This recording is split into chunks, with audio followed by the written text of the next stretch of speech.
Let's learn how to use interpolation to create an effect like this. The first shape is a rectangle and it will gradually change to a rectangle, and this is the interpolation. First, we will have the rectangle shape.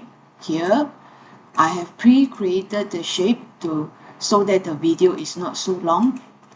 Now we have one rectangle and a triangle. First, we must select these two objects. The important step here is the path, object to path.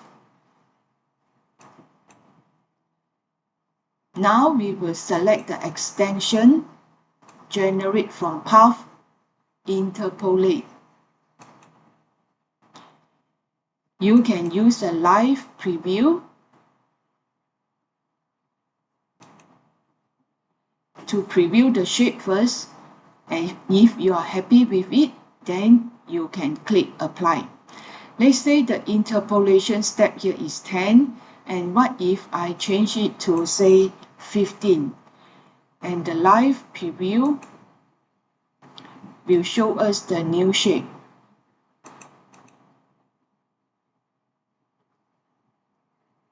And this is the interpolation step of 15.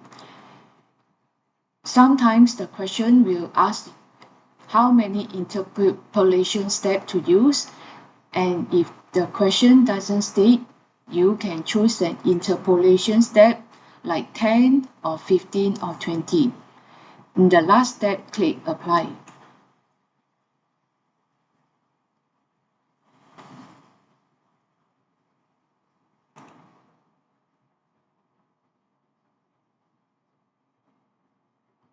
And now you have this shape. Let's say we have another shape which is a circle, and how to do this interpolation. We can first create a circle